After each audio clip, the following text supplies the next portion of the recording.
huge amount of power bouncing around in Pi over the last 2 days. Big cats.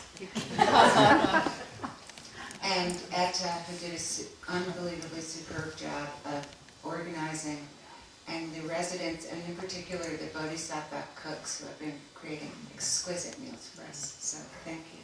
We bow to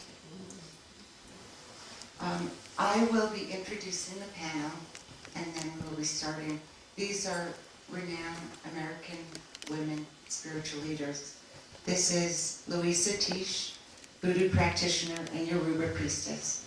She's the Order of Jambalaya, the Natural Woman's Book of Personal Charms and Practical Rituals. This next is Cheryl Kirk Dugan, Reverend, the director of the Center for Women in Religion in Berkeley, California, and the convener of Soul to Soul, Women, Religion, and the 21st Century Conference. Next is Reverend Sandy Guest, Methodist minister, founder of Weave of Faith, a Christian feminist worshiping community. Then Rabbi Malka Drucker, author of White Fire, and founder of Hamakom, the place for passionate and progressive Judaism, and the woman who convened this gathering. We congratulate you for your vision. Thank you. Next is BBG Injuri Kao, Chief Religious Minister of Sikh Dharma of the Western Hemisphere. Reverend Helen Cohn, Unitarian Universalist Minister. Acharya Swami Krishna Priya Hutner, Executive Director of Kashi Ashram, an interfaith spiritual community. Rabbi Judith Hauptman, Professor of Talmud at Jewish Theological Seminary, author of Rereading the Rabbis, A Woman's Voice. And Marianne Lacey, faith healer, minister at Sacred Heart Roman Catholic Church in Dobbs Ferry, New York.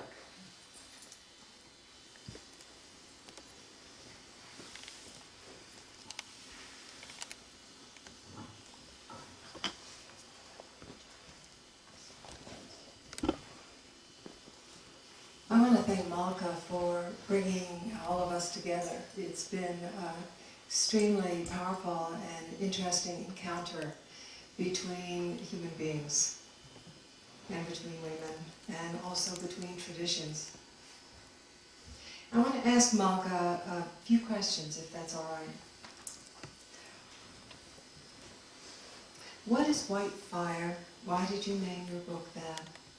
And what is your vision for White Fire in the future?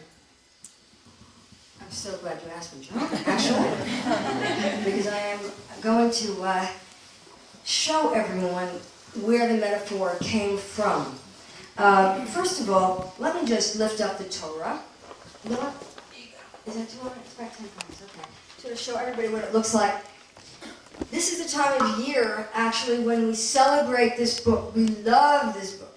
We love this book, not so much for the object, which is great looking, and I'll show you in a minute, and not even so much for what it tells us, as much as what it does for the two of us who study it together and how we fall in love with each other in the study of it. So now what I'd like to, yes. Now what I'd like to do is take off its garment and show you what it means, that Torah is black fire written upon white fire. And that is where the metaphor came from. Yes, Steve, you could take those and just put them down here on the, and then I'm going to ask you to drop the Torah, everyone in the room has to fast for 40 days. Step back. So really pray that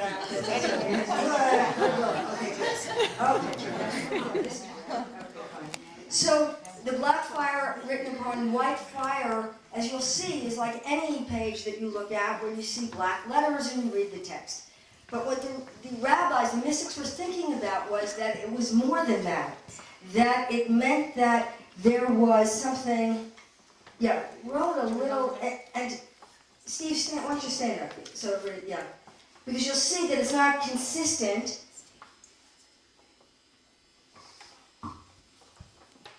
My laser pointer here. That the text might have a marking like this in it, or like this, and that, so Torah is black fire written upon white fire. Well, we can read these letters, but there's another language in here in the figure ground. We only have half the story. Lovely metaphor for women.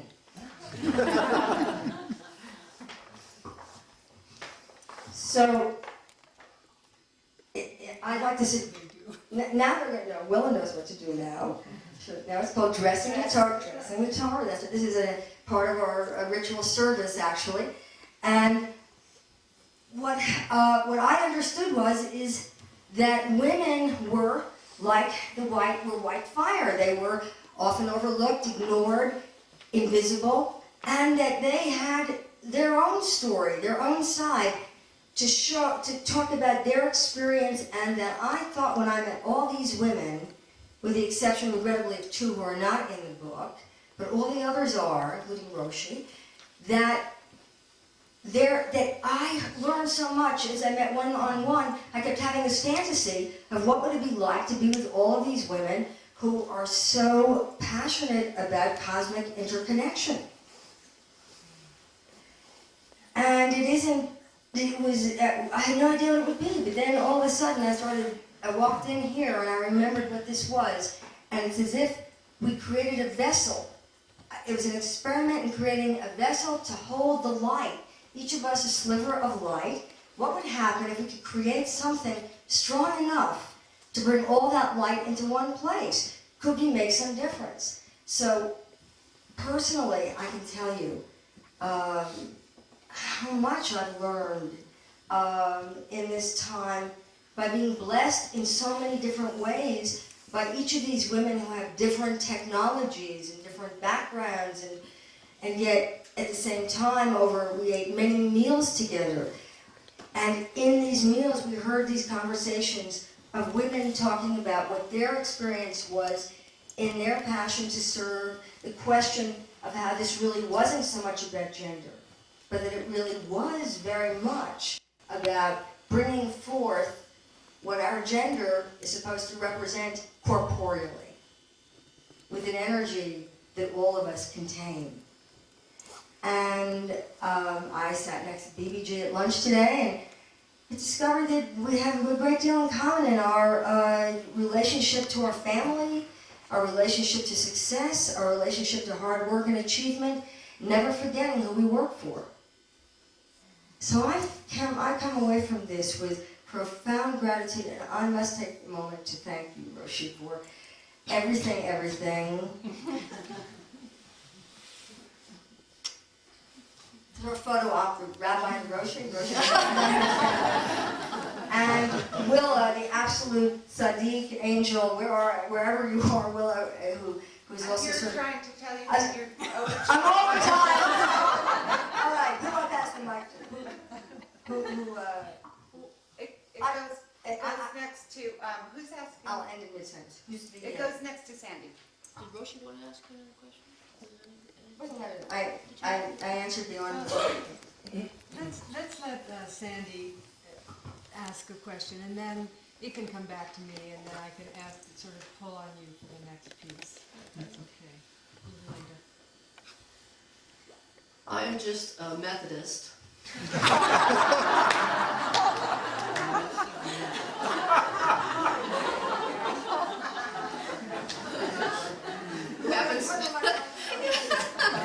happens to be a Christian feminist, so I am expanding a little bit on the basic method.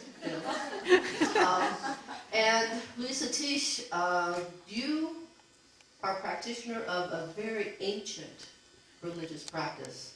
And one thing that I learned from you is that in the gifts that you bring through your ministry, and I would use that term, ministry, that you have a belief of what African-based spirituality can bring to all of us in our world. Would you speak about that? I'd like to begin by saying Alafia. When I say Alafia, your response is Sha Alafia Ni. Alafia. Sha Alafia Ni. I have asked that you be in good health and have peace with your neighbors, and you've given me the same thing back.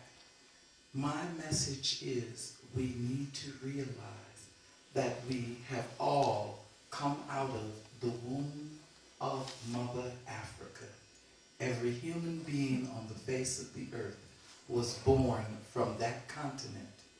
And the people and the animals and the trees and the spiritual systems of that continent have much to teach us about coming back to being community. It has much to teach us about returning home to each other, about returning home to the planet, about reconnecting to nature, about understanding that the spirit never dies, that the ancestors live on, and that we are all children of one mother.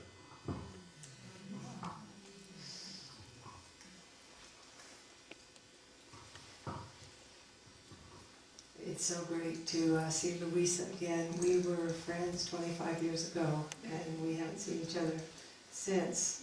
So part of this time here has been a reunion for some of us who've known each other in other venues, but also a chance for us to have the time together where we can make friendships that can actually serve others.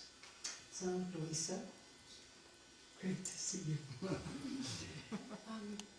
Now it goes to Helen. Oh, very good.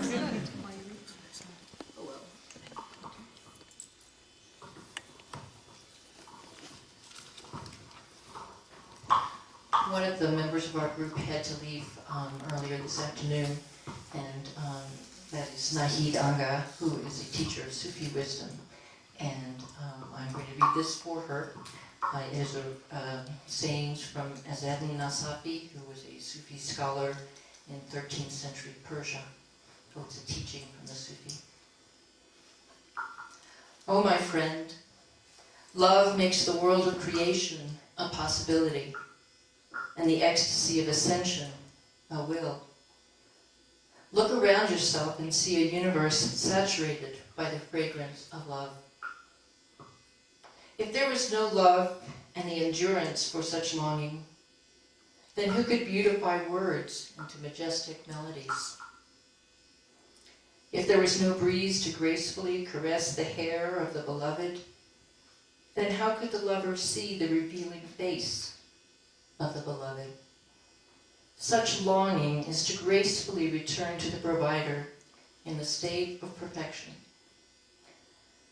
Oh, my friend, do not become slave of worship, but understand the meaning of worship.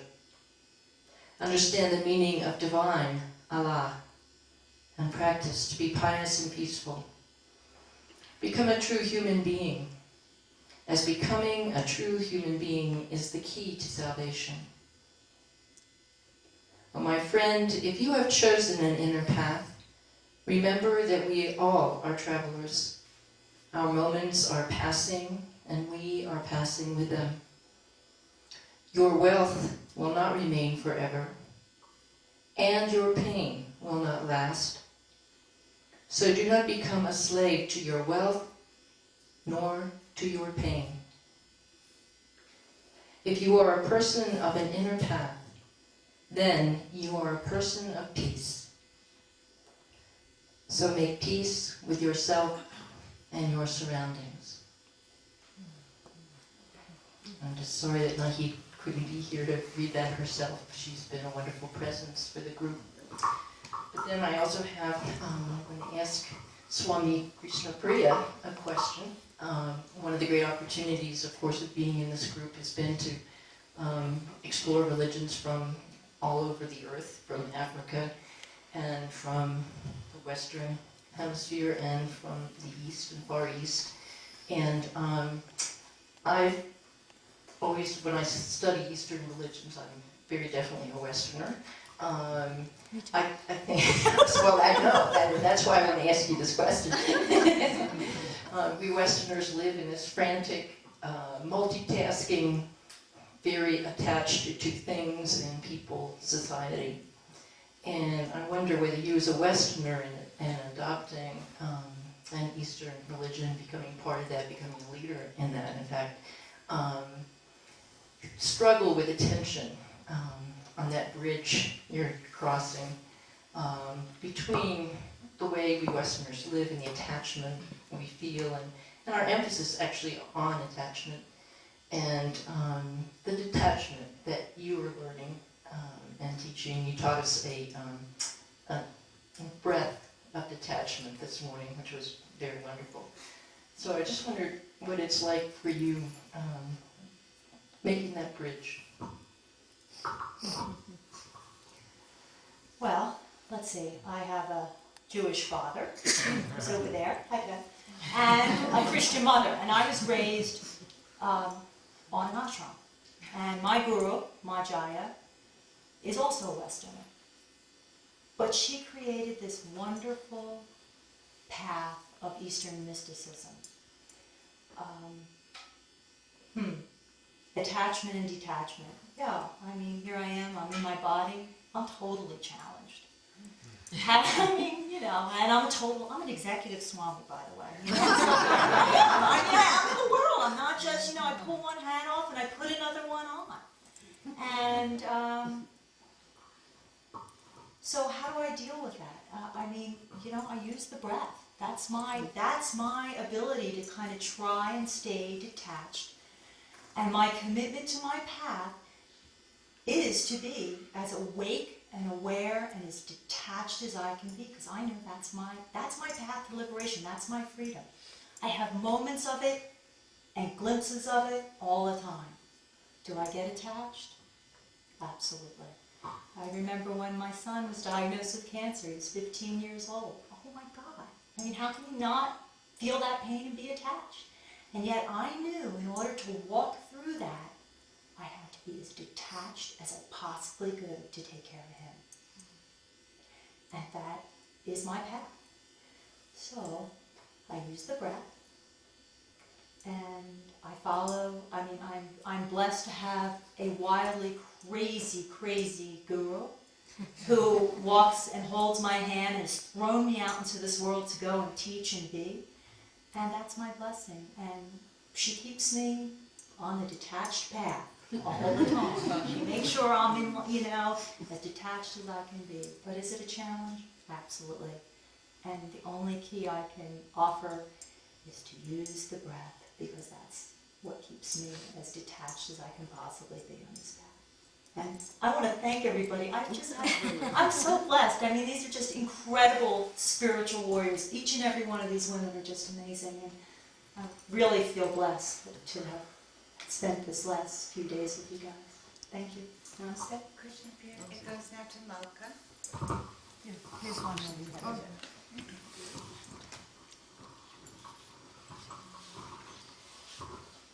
Bijou.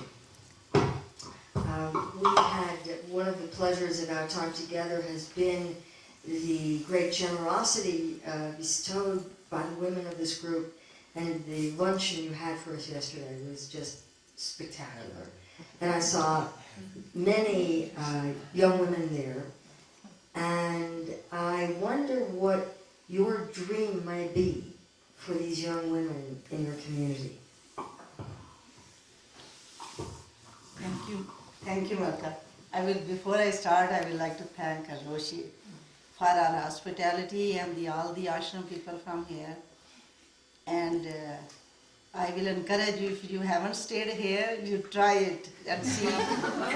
You come and stay even for one night and experience how beautiful and hospitable and serviceful they are. and thank you for having us. Okay, the question. I think I don't have any dream, but I know in reality that our girls are our future leaders, because you met them. They have been brought up in the Dharma, and they practice spirituality, and they live through it. Sikh religion is, we don't, whatever we say, we live through it. From morning we get up 4 o'clock, we do yoga, meditation, read our scriptures and our service, then everybody goes to work. And then everybody works, so everybody have their own jobs. And they come back, then we have our evening prayers, and then they are married, they all have their families, they have their married life. And they enjoy, but the whole concept is in Sikh religion is to remember God with every breath of yours. So if you are not sitting at one place, that doesn't mean you cannot remember God. You can always have the God memory and be thankful in that. And our girls, because they are practicing spirituality, and that's what the world needs now, spiritual. Everybody is yearning to become spiritual, so that's what we all are here. And that's what the world needs, and it's becoming more and more spirituality spreading. That's what this whole group is meeting here. And they all are teaching in their own way in different communities and congregations. And the same thing, our girls they are professionals, they are missionaries, and they have hold the world, and that is their world. They are our future generations. Thank you. It goes now to Marilyn.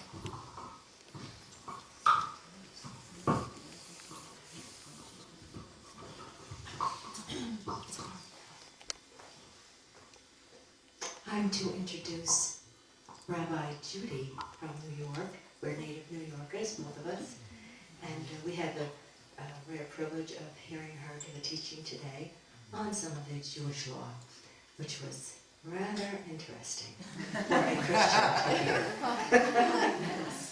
But one of the questions that I would like to ask you, Judy, is in what ways can Judaism be enriched by interacting with other faith practices, such as what we've experienced here this weekend?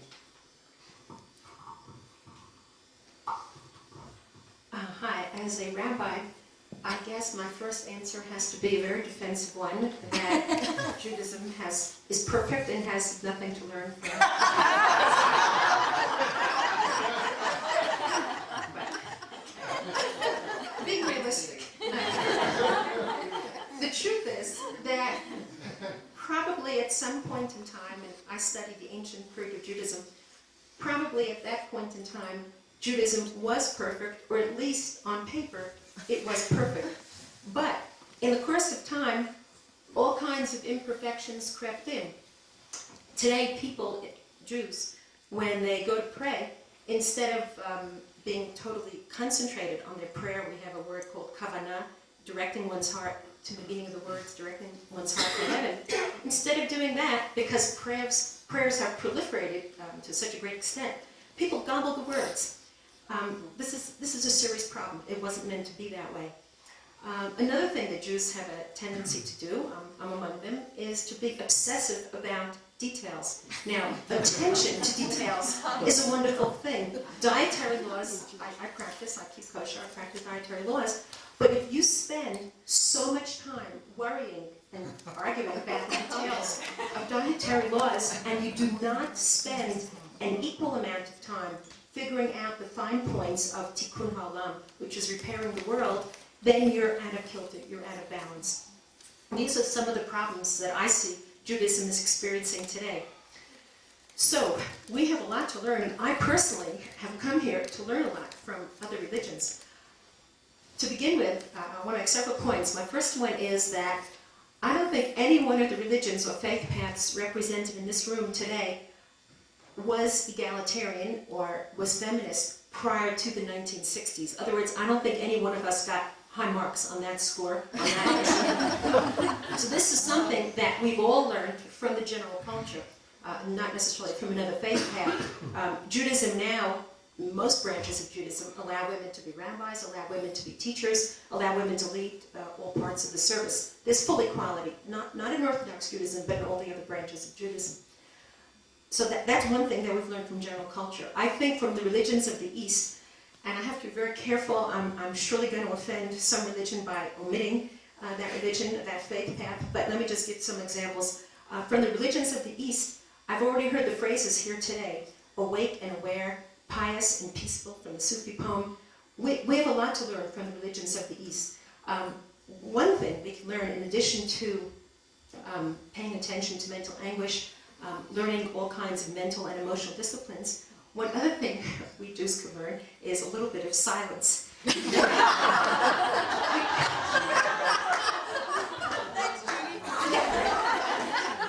I've experienced it here several times. Yes, I'm still a right. I'm not sure it's a right to Jewish and occasionally silent. So those are some of the things, just some of the things we can learn from religions of the East. From renewal religions, we can learn about more zeal, more bringing things to the people. I've learned here about building altars, about making religion accessible, not just high up there, fancy and sacred and gold and silver, but having the people participate more. I'm not saying that Judaism is totally deficient in these areas. I'm just saying that when other religions highlight them, we have a lot to learn from those other kinds of religions. So I could go on, but let me stop here. I would just like to say that Jews, and I think that maybe quite a number in this room, Jews are seekers. And I learned the word seek, S-I-K-H, also means to seek the truth. We seek the truth, and I think what we Jews have to learn an awful lot about is how to be less judgmental, how to accept people for where they are in their different faith paths. Malka? I want one sentence. That's okay. We're 57 seconds behind time. I just wanted to say that, Judy, you have absolutely demonstrated what I teach all the time, which is I don't care what your religion is as long as you're ashamed of it.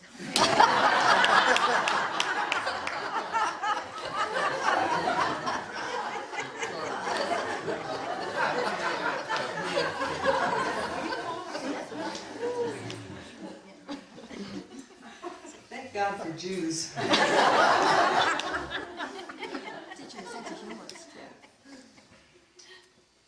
Cheryl, I'd like to ask you a question. You wrote an amazing poem about white fire, and it's kind of interesting. I was a little nervous about this when Malka brought this sort of white fire thing. She didn't explain what it meant, and I thought, I hope that people of color don't feel bad or something like that. I'm very sensitive to the issue of diversity. But don't laugh, Malka. This just shows you how slow I am. I just got it. I mean, it's just great. It's that blank page. I mean, it's just that, it's prashnya, it's mother wisdom. Oh boy. I didn't read the book.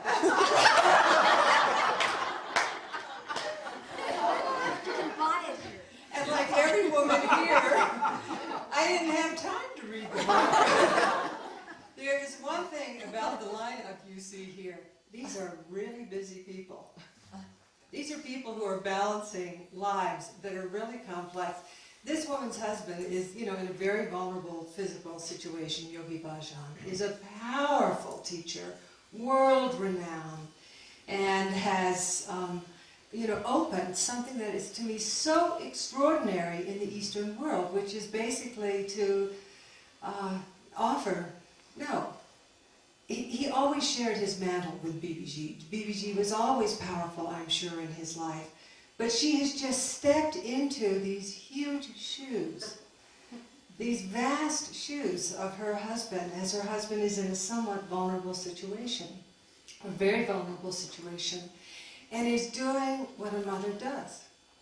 which is taking care of the husband, taking care of the children, making sure the meals get out, making sure that the business is happening. Every woman up here is doing something like that. Every woman here, you know, my lineage chart is 82 men from the time of the Buddha, and then there's this little name, you know, Joan Chico Halifax. It's really strange. All of us up here are in the phase shift between this gender situation that have made many people angry in the world and many people sad. But the thing that characterizes these women, besides the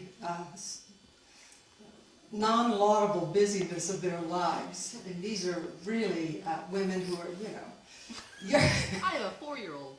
she's got a 4-year-old at the age, I mean, a 4-year-old, and commuting from church to church across California. It's just phenomenal what, you know, when you get under the skin of the lives of these women.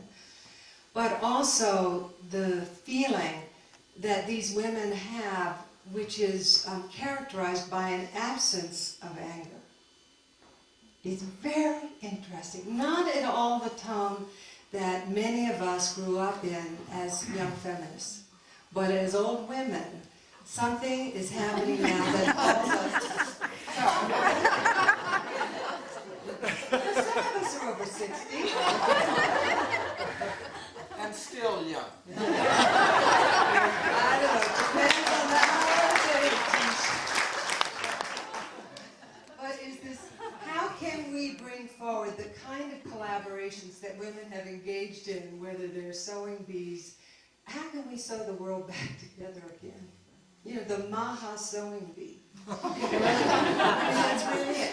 How, in the spirit of cooperation and making a whole cloth of this world in a non-exclusive spirit, as we have entered into each other's traditions, can we actually begin to shape values, ethics, and policies, and also make a difference in the lives of children and old people and on the earth? So this has been a very interesting experiment these few days, and Cheryl wrote a beautiful poem about this, amazingly dynamic, another busy spiritual woman with congregations. You know, these women have multiple congregations. But I want to ask what your vision is of white fire. What is white fire? What do you see? You have this kind of Christian gift of seeing. I'd like to hear what you're seeing. Thanks, Roshi. And let me also, on behalf of all of us, thank you again, and for the whole community, for the tremendous amount of generosity and spirituality, and a great place of respite for us. Because as was stated, we're all incredibly busy, juggling too many things, and I think that's one of the things we come away with, is learning how to be still. And as Christian scripture says, be still and know that I am God, by whatever name. And that's been a great lesson. And just one other thing before I answer your question is that there is one denomination that was ordaining women in the 1800s, late 1800s, and that is the African Methodist Episcopal Zion Church. They got that, they were clear about everything. You know, it's amazing how we can have the truth right in front of us and we don't see it. But how do I envision white fire?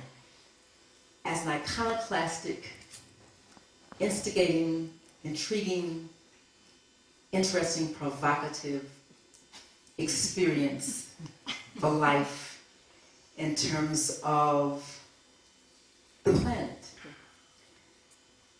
I think it needs to be iconoclastic because there are ways in which we get too caught up in our religiosity and it stops being vibrant. We get so trapped in the rules and regulations that we forget that it's to be vital, it's to be living. Any faith, practice, or religious tradition that stops having the capacity to embrace life is dead. And therefore, it's not the kind of death that Krista Prima was talking about earlier, where you are releasing. In fact, this very thing she's talking about not getting stuck. And so I think part of our energies allow us to to stand on what we know and believe our traditions, but at the same time be flexible enough to say, I can come and sit for meditation. I can go and break bread in the home of a Sikh. I can pray with my sister who's Muslim. I can pray with my sister who is Yoruba priestess. It takes nothing from her and takes nothing from me. One of the things I think about white fire, I hope that it can do, is to burn up some of our fear and our ignorance and our greed and our selfishness and the anger that is not creative. Audre Lorde says anger can be creative. It's the anger that turns into hate, that burns us up, that gets us into trouble. It's the fear, well, you're different from me. Well, I'm afraid to learn from you, because if I learn from you, well, I'm going to have to question some of the things I've been doing for 20 years. And I don't want to question what I've been doing for 20 years, so I have to make you wrong. And that's the kind of madness we get trapped into. You see it in our government, you see it in our faith traditions, you see it in our families. Heavens forbid there's this one child who's a redhead and everybody else is brunette. Well, what's your problem? Where did you come from? If there's not a grandparent of that age that we can see that red hair, but we get all these issues like, what a blessing to have red hair amongst all those brunettes. Think about it in our clothes. Will you want everyone else to look like you? I mean, you wake up in the morning, you see, you know, if you live in New York City or here in New Mexico, when you walk up the door, everybody looks like you. And everybody talks like you. And everybody believes like you. How boring. And I think that's the joke that all the gods have on us. We created you to look differently, think differently, act differently, believe differently, and you don't get the joke, and the joke is on us. Thank you. I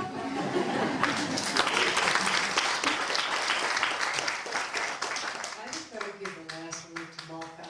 She's the bruja, the witch who is stirring the brew here and brought the ingredients together, and also it's just an amazing capacity to alchemize.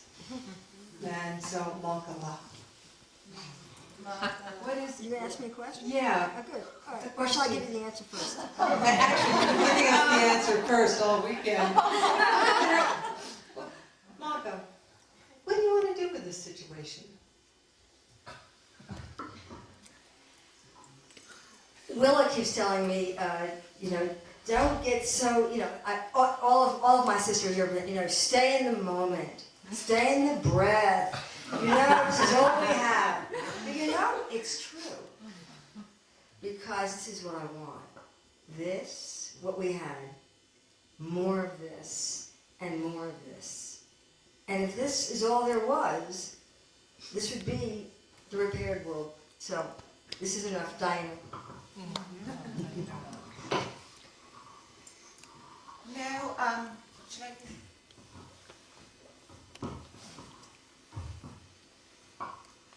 I thought that was really remarkable dialogue, so thank you all so much.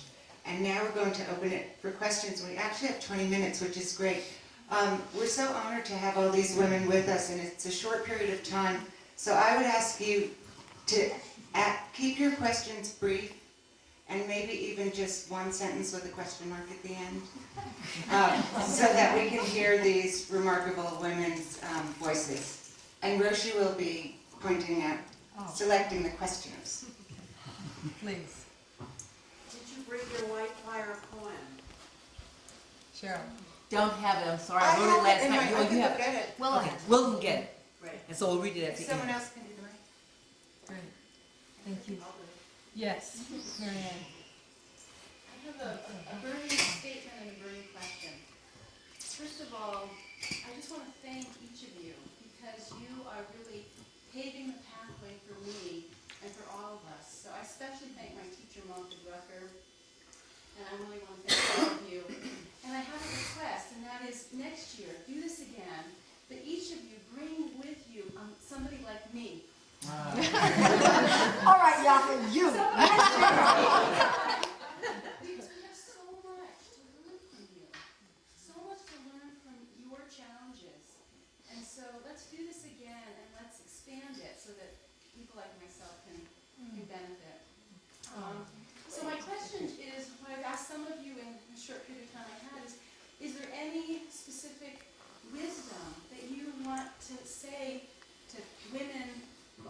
myself who are hoping to be, women's spiritual leaders? Is there any wisdom that you'd like to share with us?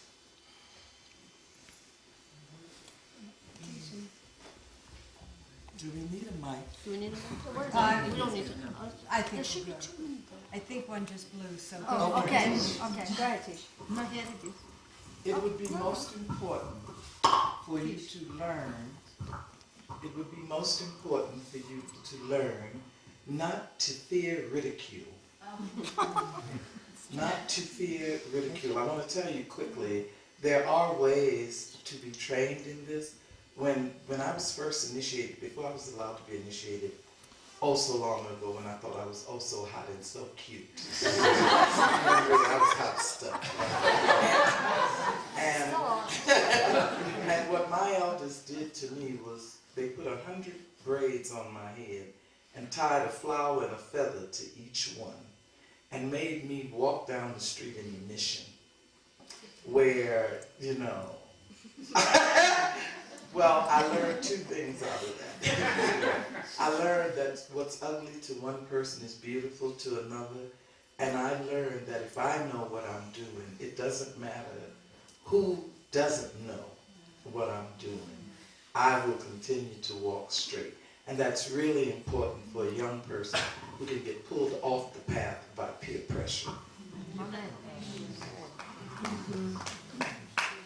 I'd say when I was ordained, one thing was said to me that took a long time for me to really live, and that was take thou authority. And Take what? take thou authority. And particularly as women, we have authorities in our homes, but in the wider life, particularly in our churches and religious institutions, that's harder to stand there and take thou authority, because you are the spiritual leader of the people who are drawn to you. And they expect that, and they want that, and embrace it. The other thing is, embrace what you can, challenge what you must. In your religious tradition, and listen to the wealth of insight and sensitivity and compassion from other traditions, and feel free to borrow. Don't sleep. Work very, very hard and learn a lot, Yafa, and listen to your rabbi.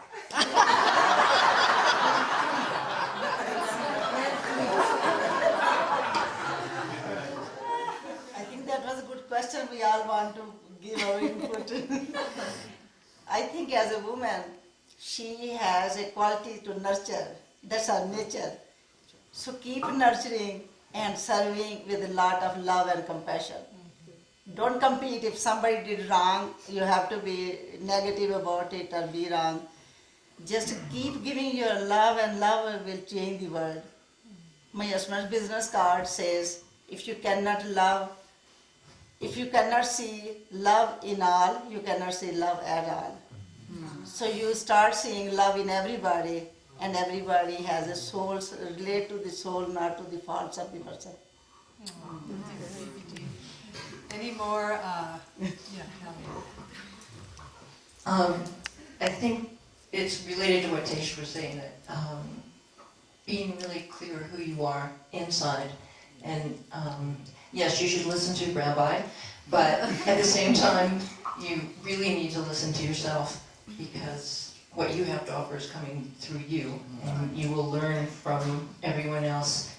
But you don't want to get stuck trying to be like, the best preacher or the best minister or the best this. I mean, you end up wanting to be the best of them all, and you're not going to be.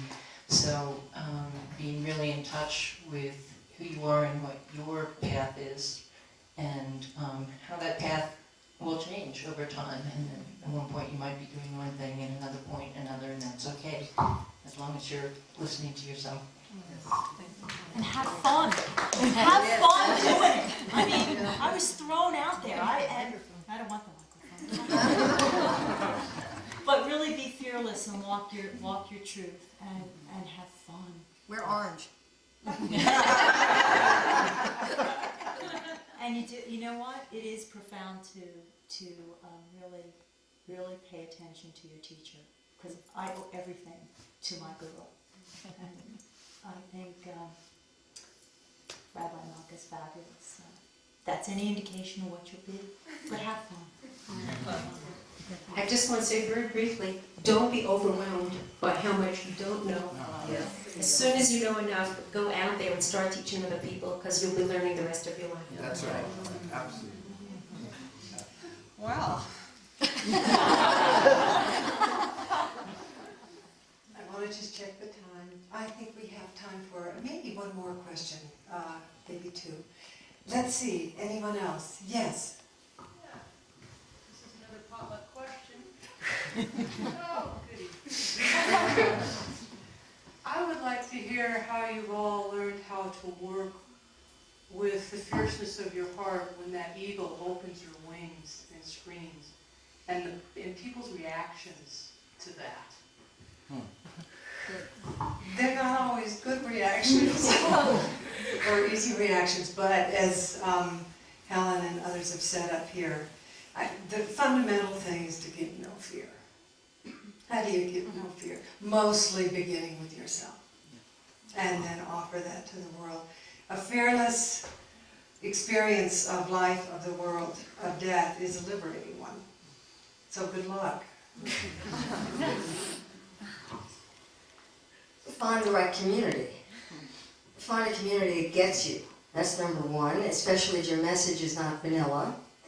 And then in the end, I mean, I don't want to be too religious here, but I do, it's the sense that something wants you to be, and to be all who you are. And with each breath, to remember that that's why you're here. That's the only one you really want to please.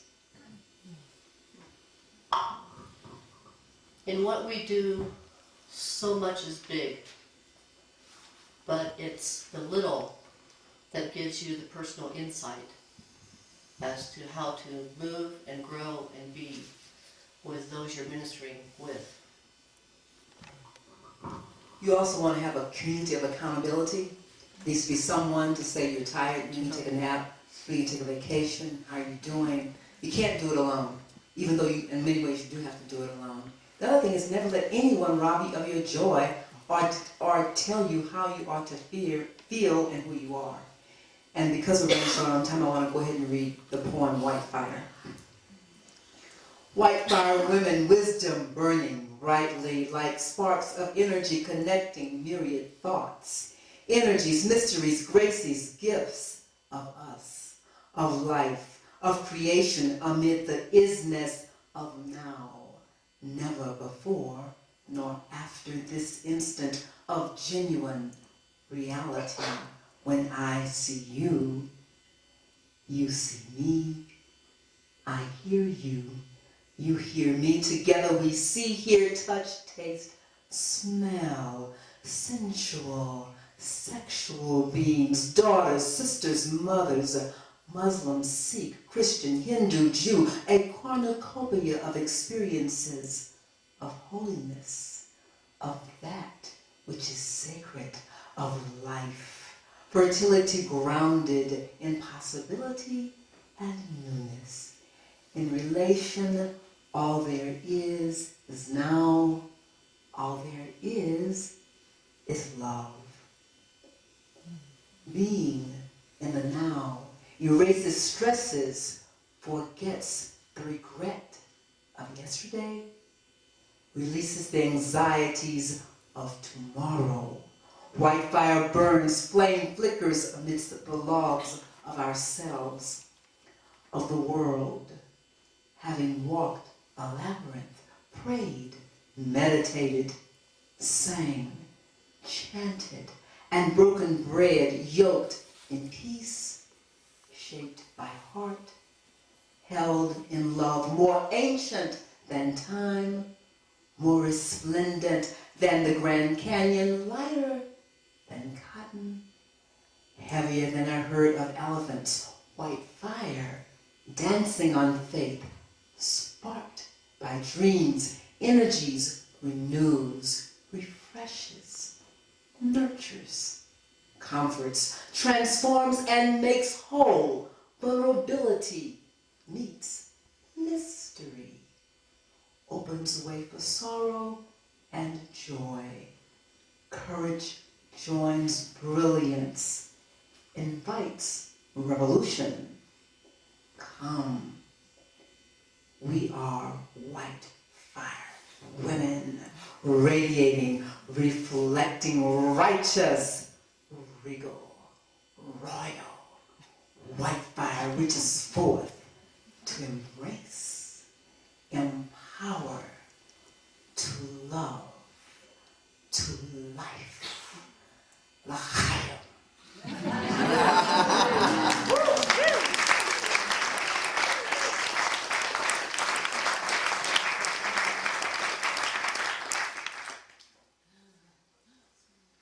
We can relax now. We always finish the Dharma talk with chanting the 4 vows of the Bodhisattva. And one of the things that hasn't been mentioned here, but certainly was mentioned in the background of our many talks and the foreground of our conversations, is that every woman here is involved in some kind of really extraordinary social action.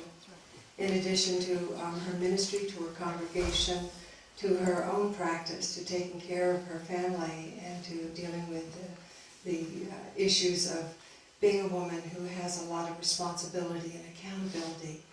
Every single woman here is involved in taking care of people with AIDS, working in the prison system, working in the area of diversity and so forth. And what's so wonderful is that it never came up here. I mean, it's just part of the beat of the heart that is inside the bodies of these good sisters here. So we'll finish this evening with chanting the 4 vows of the Bodhisattva, and then we'll allow the sisters to leave first. There will be a few announcements, and you'll be asked to move your cushions back so we can meditate in the morning. And then the sisters will be outside, and if you want to chat and ask more questions, we'll be available. So Duet, would you begin?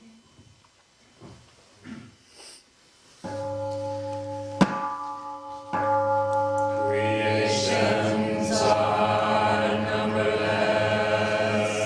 I vow to free them. Illusions are inexhaustible. I vow to transform them. Reality is boundless. I vow to perceive it. The awakened way is unsurpassable. I vow to embody it. Creations are numberless. I vow to free them. Delusions are inexhaustible. I vow to transform them. Reality is boundless. I vow to perceive it. The awakened way is unsurpassable. I vow to embody it. Creations are numberless. I vow to free them. Delusions are inexhaustible.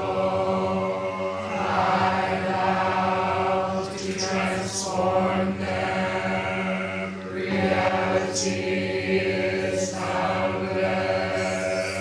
I vow to perceive it. The awakened way is unsurpassable.